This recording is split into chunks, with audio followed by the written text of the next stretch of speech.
경제가 올라온 시간입니다. 오늘은 지난 시간에 이어서 계속해서 정부의 정책이 시장의 균형에 어떤 영향을 미치는지 살펴보도록 하겠습니다. Hello everyone, this is the continuing study about the effect of government policy on our supply and the demand curves and the market equilibrium as a part of our principles of economics class. So we're gonna continue our study about the direct price control by the government or the government intervention into the market equilibrium, and we'll see how the price and the quantity at the disequilibrium situation has been changed and what are the effect of the policy on the consumer and the producer side. The last time we studied about the price floor and we pick up the example as price ceiling. So we studied about the price ceiling. So as an example of the price ceiling, we studied about the rent control directly by the government policy. And with this price ceiling policy, any rent price cannot be exceeded over that price ceiling level set by the government. So this is one of the example that the price ceiling policy which is not binding because the price ceiling price was pretty much higher than our equilibrium price level, which means that there is no one who are willing to pay more than that equilibrium price. But this price ceiling was set higher than equilibrium price, which means that this price ceiling is not binding. It is not effective price control policy. This is the effective or the binding price ceiling policy, which was set under the equilibrium price level.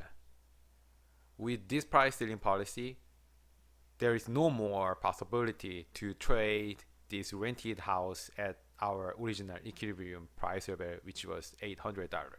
Now they have to trade their rented houses with the newly set price level by the government, which is $500. And with this lower price level, there is a little bit of decrease in supply, but a little bit of increase in the demand. So the quantity demanded and quantity supplied are not matched one to one anymore. And the difference between the increased demand and the decreased supply is called the shortage. And with this existence of the shortage, we cannot say that this market is under the market equilibrium. And this is clearly the market disequilibrium situation. 가격 상한제는 바인딩, 즉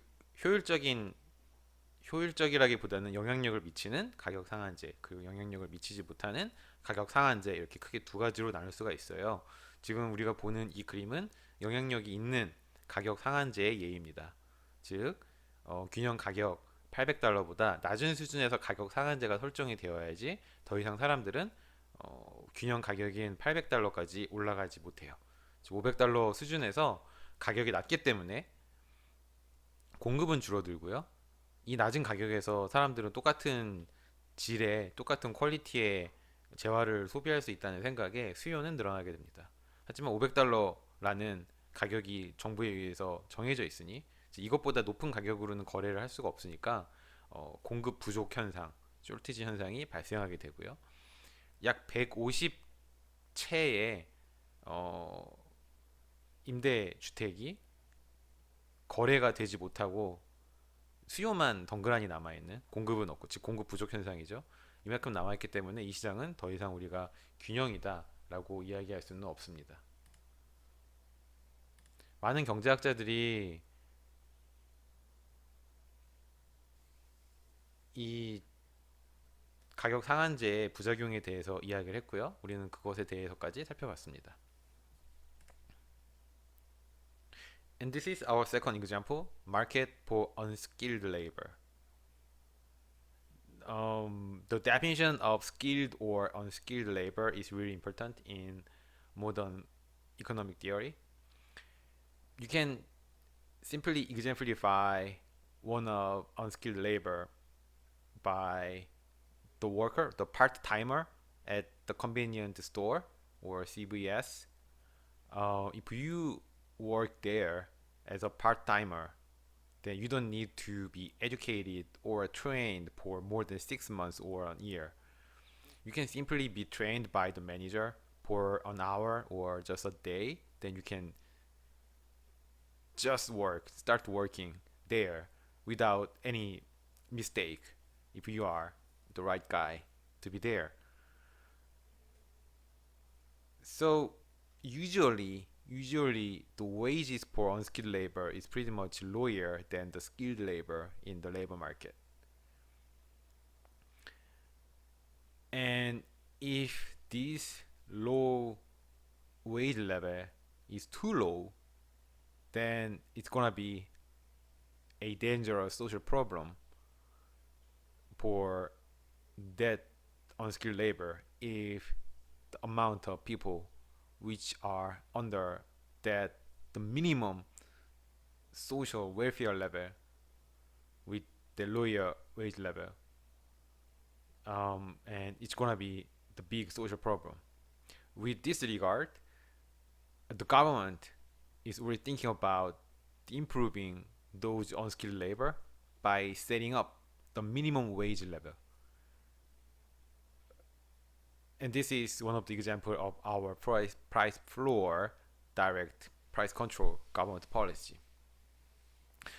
In this labor market, the price for the labor is wage. So we're gonna put the W sign on our vertical axis.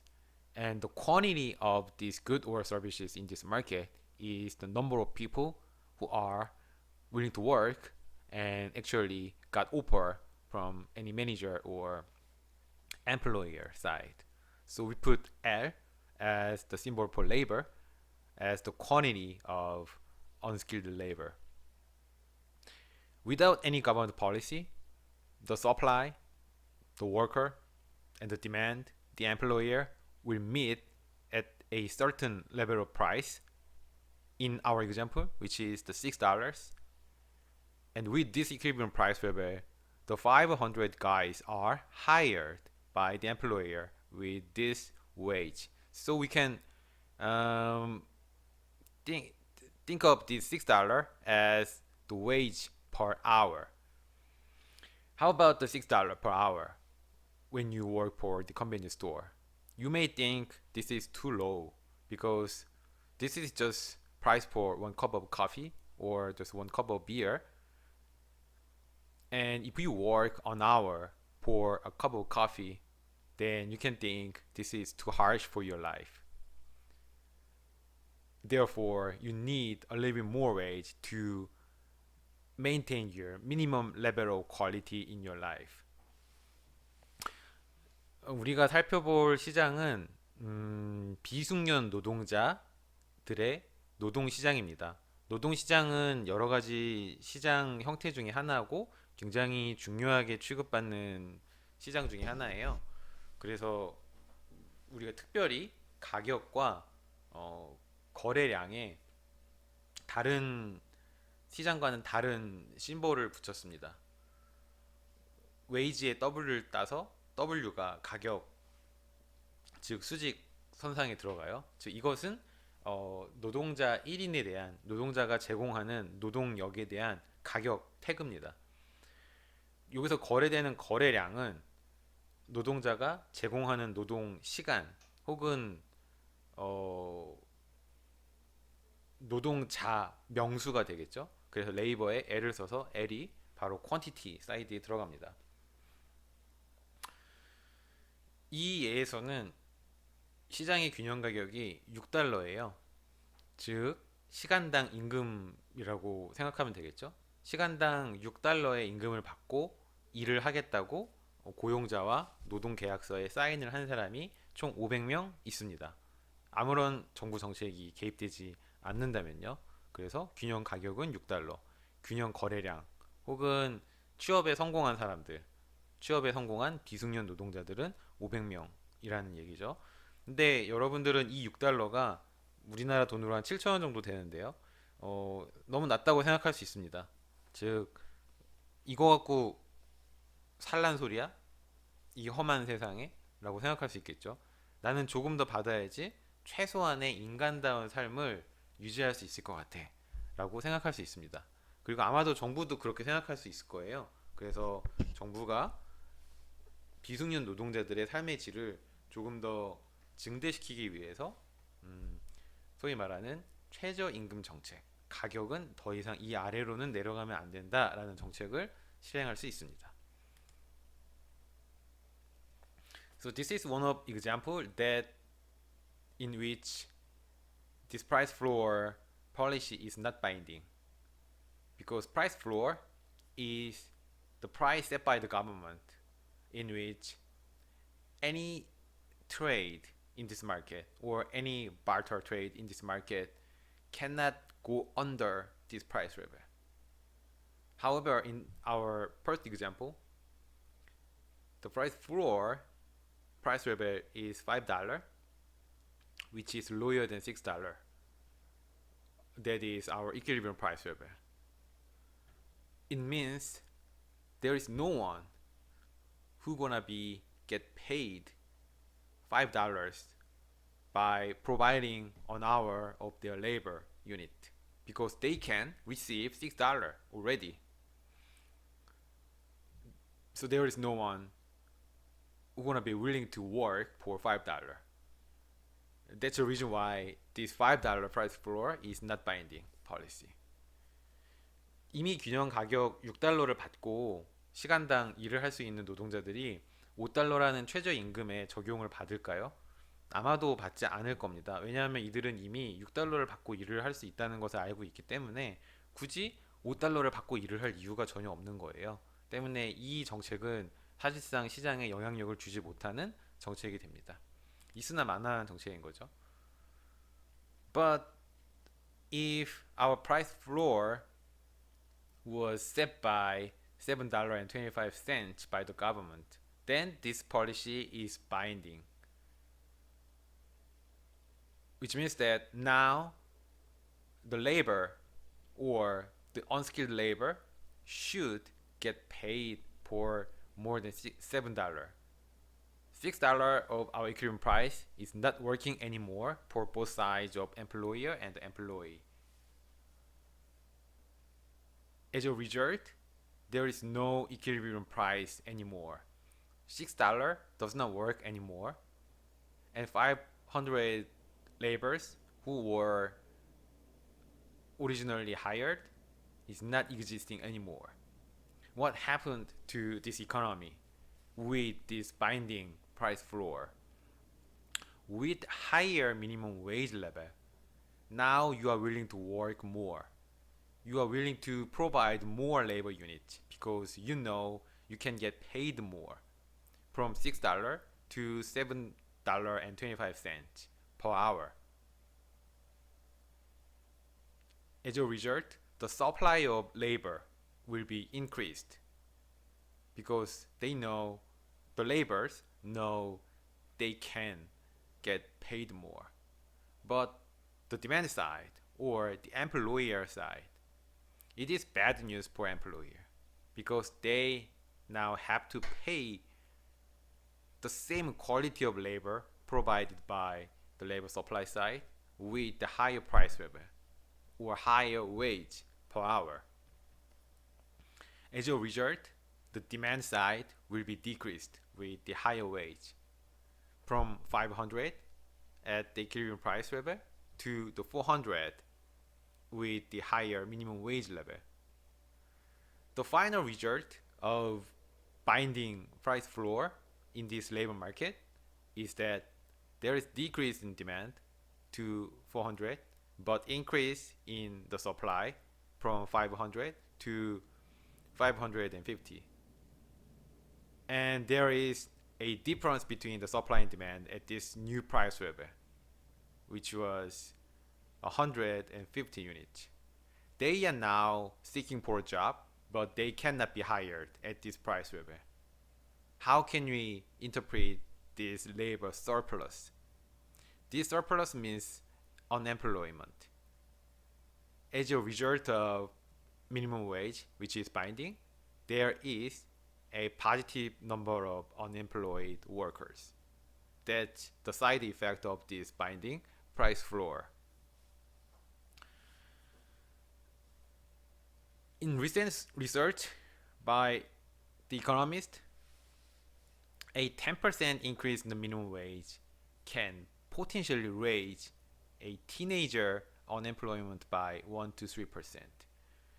It may not seem huge, but if you are more focusing on the teenager term, then it could be pretty much more problematic. If you are government policymaker and you want to increase the minimum wage, which means that most of teenagers are unskilled labor. More unskilled labor, teenagers will lose their job. That's the ultimate result of binding minimum wage policy. 최저임금제가 만약 정책적으로 이 시장에 영향을 미치기 위해서는 반드시 균형 가격보다 높은 수준에 있어야 됩니다. 왜냐하면 가격이 더 이상 떨어질 수 없게 만들기 때문이죠. 즉, 이 가격 하한제 같은 경우에는 그 어떤 이 시장에서의 거래도 가격이 그 하한선 밑으로 내려올 수 없게 하는 강제적인 가격 컨트롤 정책이기 때문에 바인딩 혹은 이펙티브한 가격 하한제는 반드시 균형 가격보다 위에 존재해야 됩니다. 이 그림과 같은 경우에는 바인딩한 경우네요. 즉 균형 가격인 6달러보다 더 위에 있는 7.25달러에서 가격 하한제가 설정되어 있기 때문에 균형 가격은 더 이상 아무런 의미를 가지지 못해요. 이 균형 가격에서 고용주들은 비숙련 노동자들을 고용할 수 없습니다. 이들이 비숙련 노동자들을 고용하고자 한다면 반드시 시간당 임금으로 7.25달러를 지불해야 돼요. 원래는 6달러를만 지불하고 쓸 수 있었던 노동력을 7.25달러나 내고 써야 되니까 당연히 노동력에 대한 수요는 감소하겠죠. 이와 반대로 비숙련 노동자들 입장에서는 시간당 임금이 증가하니 이제는 조금 더 일할 유인이 생기는 겁니다. 즉 예전에는 그냥 6달러 받을 바에는 도서관에 가서 공부나 하지 하는 학생들도 이제 7달러나 넘게 줘? 그럼 나 한번 일해볼 만한데 하는 학생들이 조금은 있을 수 있잖아요. 즉 노동력의 공급은 늘어나고 노동력의 수요는 줄어듭니다. 하지만 7.25달러에서 더 이상 균형 가격의 조정이 자연스럽게 될 수 없기 때문에 즉 마켓 메커니즘이 여기서 깨지기 때문에 400명의 수요, 550명의 공급 간에는 항상 간극이 발생하게 되는 거죠. 다른 말로 하면 이 차이인 150명만큼은 노동시장에 나와 있어요. 노동시장에 자신의 노동력을 공급하고 싶은 사람들이에요. 하지만 일자리를 구하지 못하는 사람들이죠. 실업자라고 할 수 있습니다. 즉 최저임금의 결정적인 효과는 실업률을 높이는 겁니다. 예전같이 낮은 임금 수준에서는 더 많은 일자리가 창출이 되었을 수 있고 더 많은 사람들이 낮은 임금을 감수하고 아마 취직을 했었을 거예요. 근데 최저임금 때문에 비숙련 노동자들처럼 이 최저임금 제도에 즉각적인 영향을 받는 사람들은 더 많이 일을 하고 싶지만 이들에게 공급되는 일자리는 더 줄어들게 되는 거죠.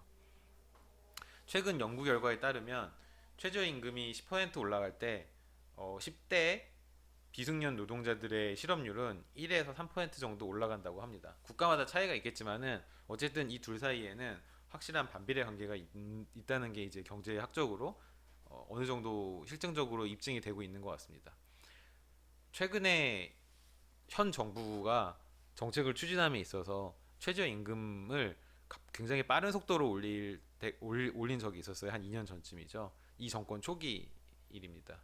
그때 많은 부작용들이 있었어요. 실제로 비숙련 노동자들이 고용되는 편의점, 뭐 노래방, 술집, 식당, 홀서빙 이런 데들 많이 일자리가 줄어들었어요. 저희 장인 장모님도 코인 노래방 하시거든요, 창원에서. 근데 그 전에는 파트타임 하는 학생들을 많이 썼어요. 근데 최저임금이 최근 몇 년 동안 급격하게 올라가면서 더 이상 감당이 안 되시는 거죠. 그 전처럼 그 파트타임 학생들을 고용을 했다면 적자가 나는 상황이어서 그들에게 더 이상 일자리를 제공할 수 없었고 결국 장인 장모님이 직접 코인 노래방 카운터에서 계속 일을 보시고 보시게 되더라고요. 지금까지도 그러고 계십니다. 그래야지 겨우 수지가 맞게 되는 거죠. 즉, 이렇게 소위 이런 저희 장인 장모님 같은 분들을 이제 한계 기업이라고 합니다. 한계적인 수준에 있는 거예요. 조금만 상황이 안 좋아지면 바로 적자로 돌아서서 망하게 되는 이런 기업들이 한국에 상당히 많아요. 그러니까 한국에서 기업을 한다는 것, 한국에서 장사를 한다는 것은 굉장히 살 얼음판을 걷는 일과 같습니다. 조금의 강한 외부 충격에도 쉽게 무너질 수 있는 구조거든요. 이런 상황에서 최저임금을 급속하게 올리면 당연히 저희 장인 장모님 같은 한계 기업들 혹은 하루 벌어 하루 먹고 사는 소상공인들은 큰 타격을 받을 수밖에 없습니다. 여기에 대한 현 정권의 반성이 있었고 최근 이 부분을 개선하기 위해서 많은 노력을 하고 있죠. 정책적으로 수정이 되고 있는 그런 과정이 있다고 이야기할 수 있습니다.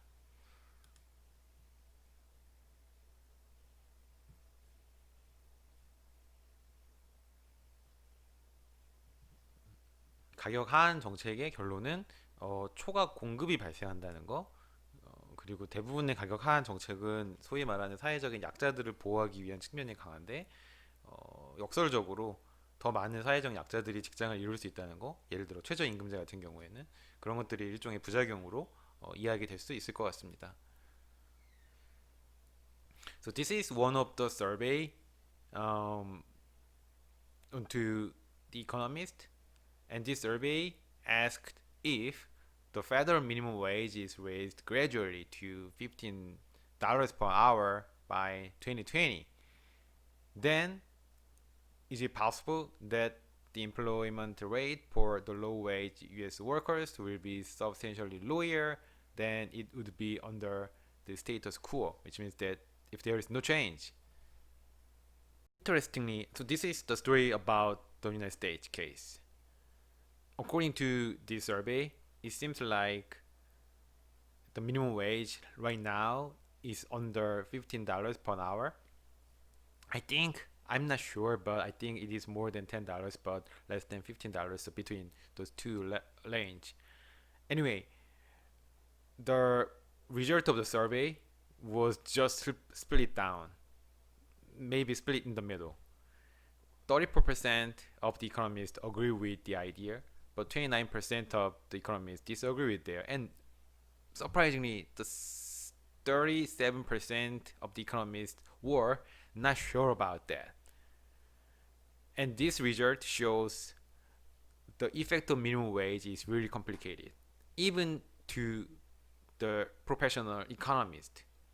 There is a certain positive effect of the minimum wage because there is some economic incentive for the unskilled labor to provide more labor units. So raising the minimum wage will make unskilled labor to be more involved in the labor market. The higher wage will make them work more. That is the positive effect. And fortunately, if they are higher, then they can get paid more, which is definitely better. That's definitely a positive effect. But there is also some side effect. The one was already told here. There will be more unemployment rate. And the economists are not sure if the raising minimum wage is processed gradually, not faster enough, but with a slow pace, then the unemployment rate can or cannot be, managed well by the government. That's the key point or the point of the debate between those two sides. Minimum wage is important, not economically but socially. It is very important because the minimum wage is the social norm or the social sign that the minimum level of the individual's welfare in a country. Minimum wage declares about that part. So this is not economic policy. I think this is more like the social policy or the welfare policy. I think it is very complicated characteristic of the minimum wage. And everyone would agree with that. if minimum wage jumps suddenly, for instance, from $10 to $15 or something, then there will be definitely side effect of increasing unemployment rate. But if this minimum wage is raised to the target with the enough time span, then I'm not sure if the side effect will be totally gone or it partially will be increased or something like that. I don't know. That depends on the social structure of that specific country with the structure of the industry that the country has, and also a kind of cultural factors that can possibly affect the employment system between the employer and employee. And I think the economists think like me, so they are not sure about the final result of the gradually increased minimum wage on the economic side. 최저임금제 관련해서 한마디만 더 이 서베이를 이용해서 드리겠습니다. 물어봤어요. 아마 이 서베이가 진행했던 거는 한 2020년으로부터 몇 년 전인 것 같아요. 2020년으로부터 몇 년 전, 2020년까지 시간당 15달러 수준으로 최저임금제를 천천히 gradually 올린다고 하자. 그럴 경우 미국 내에서 비숙련 노동자들의 실업률은 만약에 최저임금제를 올리지 않았을 경우보다 눈에 띄게 더 낮아질 수 있을까라고 했는데 완전히 절반으로 갈린 거죠. 34%가 그럴 것 같아. 실업률이 오히려 떨어질 것 같아. 29%는 그렇진 않아. 실업률은 떨어지지 않을 거야. 올라간다는 얘기죠. 근데 37%나 되는 경제학자들이 모른다고 대답을 했어요. 이것은 이제 최저임금제가 가진 굉장히 복합적인 성격을 단적으로 드러내주는 예라고 할 수 있습니다. 저의 경우에는 최저임금제는 경제 정책이라기보다는 사회 복지 정책에 가깝다고 생각을 해요. 즉 최저임금이라는 이 숫자는 정말 이 최저임금을 지키지 않으면 벌금을 매길 거야. 뭐 그런 의미도 협소하게는 협의적으로는 그렇게 해석할 수도 있지만 광의적으로 해석할 때에는 이 사회는 만약에 한국이라면 이 한국이라는 사회는 최저임금제가 10,000원이라면 1시간에 10,000원은 받아야지 인간으로서 누릴 수 있는 최소한의 생활을 영유할 수 있다라는 그 사회의 판단이 저는 들어가 있다고 생각을 합니다. 때문에 이 최저임금제를 사회 전체적으로 지켜낸다는 것은 그 어떤 일을 해도 그 임금 수준보다는 높은 임금 수준을 보장받는다는 것은 그 사회가 그 사회에 사는 한 개인이 누릴 수 있는 인간으로서의 어떤 최소한의 조건을 보장을 해준다는 거죠. 경제적으로는 비효율적일 수 있으나 사회 복지적으로는 혹은 인간의 존엄성을 지킨다는 측면에서는 반드시 필요한 정책이라고 생각을 합니다. 문제는 이 최저임금 제도가 너무 급작스럽게 상승했을 때예요. 최저임금 제도가 1년 사이에 뭐 10%, 1년 사이에 15% 이런 식으로 올라간다면 아까 말씀드렸던 바와 같이 실업률의 급증과 같은 부작용이 반드시 발생할 수 있습니다. 근데 이 서베이에서는 굉장히 천천한 속도로, 굉장히 느린 속도로 최저임금제를 꾸준히 올린다면, 즉 모든 경제 주체가 최저임금제가 천천히 올라가고 있음을 체감하고 그것을 생활 속에서 잘 녹여낼 수 있을 정도의 시간을 충분히 준다면 과연 실업률은 낮아질 수 있을 것인가 아닌가 이걸 묻고 있거든요. 이거에 대해서 경제학자들은 하나의 완전한 컨센서스를 가지지 못하고 있는 거죠. 지금 현재까지도. 저 역시 어떻게 될지 잘 모르겠습니다. 그 gradual, ideally gradual speed of raising minimum wage가 뭔지 저도 잘 모르겠어요. 아직. 그것을 계산할 수 있다면 노벨상을 받을 수 있지 않을까요? 우리나라 같은 경우에는 노사정위원회, 최저임금위원회를 통해서 그것을 결정하고 있고 우리 학교, 우리 경제학과 교수님 중에도 한 분이 거기에 참여하셨죠. 최근까지. 근데 이게 굉장히 첨예한 문제고 뭔가 이론적으로 모형을 통해서 탁 하고 나오는 계산되는 그런 결과가 아니기 때문에 그 양쪽의 의견이 너무 달라요. 노측과 사측 그리고 정부 측 의견이 너무 다르고 학계에서도 의견이 다르고 정치적인 철학이 반영이 될 수도 있고 생존의 문제에서 투쟁의 영역이 될 수도 있고 굉장히 다양한 층위에서 해석이 될 수 있는 게 이 미니멈 웨이지이기 때문에 우리는 이 챕터에서는 미니멈 웨이지의 기본적인 성격, 가격 하한제라는 거, 그리고 가격 하한제의 일반적인 이펙트, 효과 이런 것들만 짚고 넘어가면 좋을 것 같고 이 문제에 대해서는 여러분들이 계속해서 한번 생각을 해보셨으면 좋겠습니다. 굉장히 깊게 생각해볼 문제예요. So direct price control. How can we evaluate this one? Most of economists argue that the markets are usually the best way to organize economic activity, which means that in terms of resource reallocation, the markets are the best way to do that, and the price is the best tool. And this price should be determined in the market by two sides, supply side and the demand side. So usually many economists oppose the idea that the government should intervene in the market directly by controlling the market price level. Because they believe, the economists believe, prices are not kind of given from the heaven. This is not the exogenous variable given to the economic agent by the accident. The price has been determined precisely in the market by so many interactions between the supply side and the demand side. The complexity of the price is pretty much important concept for the many economists, and they want to keep the value of the price in the market from the government side.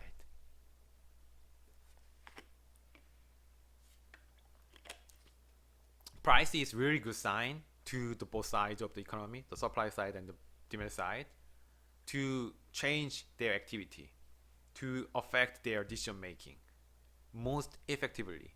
Price goes up, then there will be less demand. Price goes up, then there is more supply, because the low demand and the low supply usually work for most of the market.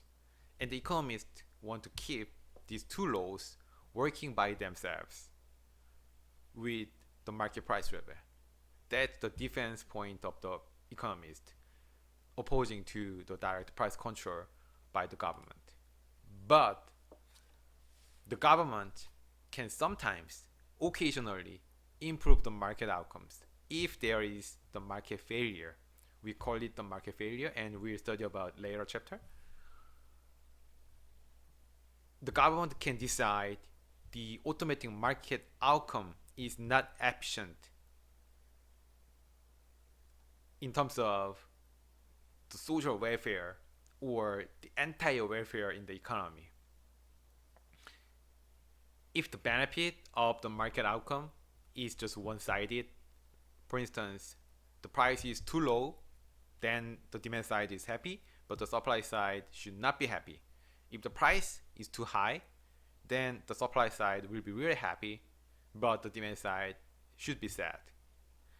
And the government has their own mandate to balancing out between those two things.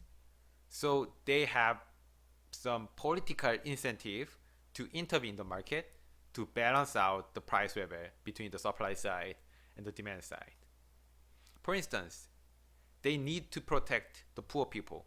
The poor people don't have any money, so they cannot buy good goods or services. If the government decides they need to protect the poor people, then there will be some government intervention to support them to buy more goods and services by controlling the price directly. That's the mandate of the government, and that mandate cannot be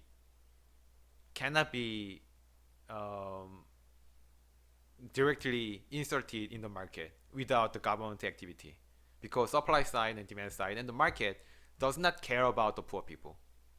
They automatically set or determine the price in the equilibrium, but in this equilibrium process there is no room for the poor people to be considered. With this regard, the government can make some price intervention, for instance the rent subsidy or the wage subsidy or something. These ways are not the direct the price control, but the ultimate effect of these subsidies are very similar to the price direct control by price ceiling or the price floor. So there are many alternative policies which does not hurt or hurt less on the equilibrium price level, but have very similar policy effect that should be definitely considered by the government to minimize the side effect, but to maximize the policy efficiency is always some complicated dilemma encountering the government policymakers. 이 직접적인 가격 통제 정책에 대해서 많은 경제학자들은 당연히 반대를 해요.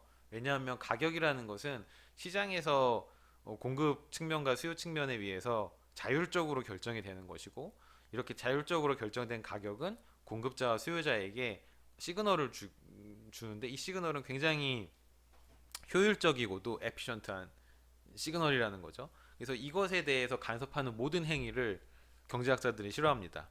왜냐하면 그들이 생각하기에 시장 메커니즘은 자원의 효율적인 분배를 가능하게 하는 가장 좋은 수단이기 때문이죠.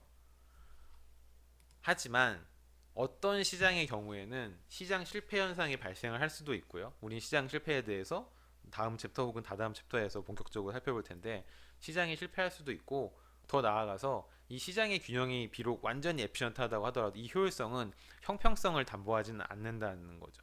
근데 정부가 가지고 있는 어떤 맨데이트, 임무 중에는 형평성도 있어요. 효율성을 추구하는 것도 물론 정부의 정책 중에 굉장히 중요한 목표이긴 하지만, 그 효율성만큼 중요한 것은 형평성입니다.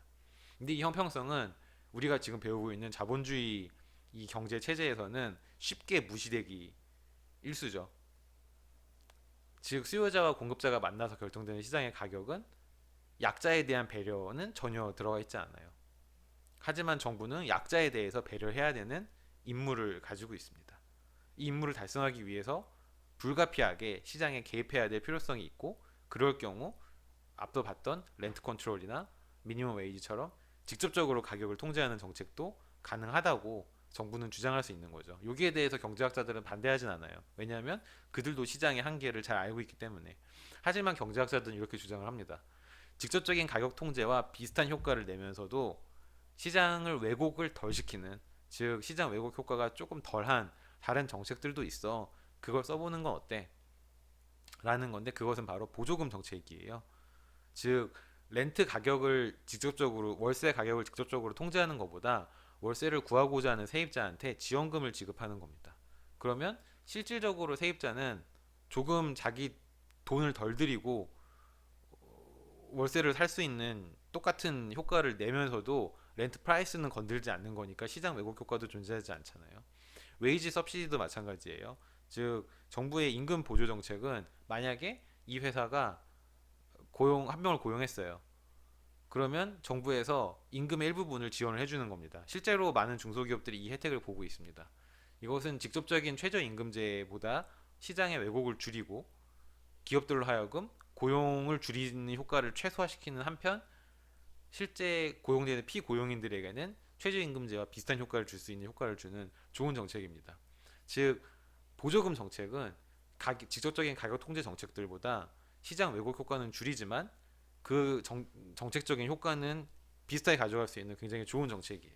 근데 왜 이런 정책을 안 쓰고 굳이 직접적인 가격 통제 정책을 쓰려고 하는 걸까요? 왜냐하면 보조금 정책은 반드시 그 재원이 필요하기 때문입니다.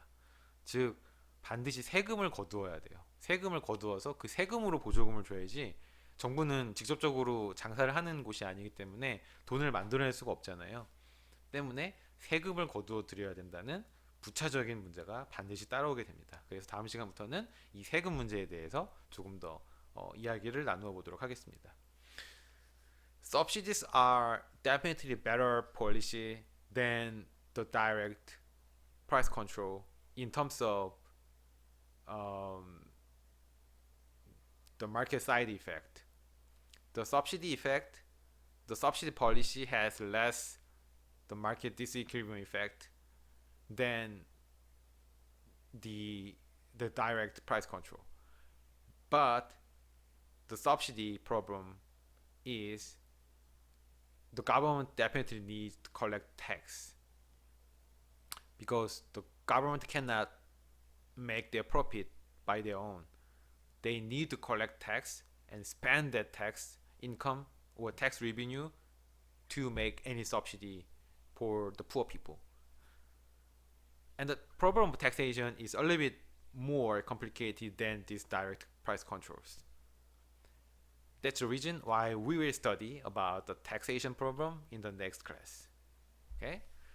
Thank you guys for watching this video, and see you guys later. Thanks.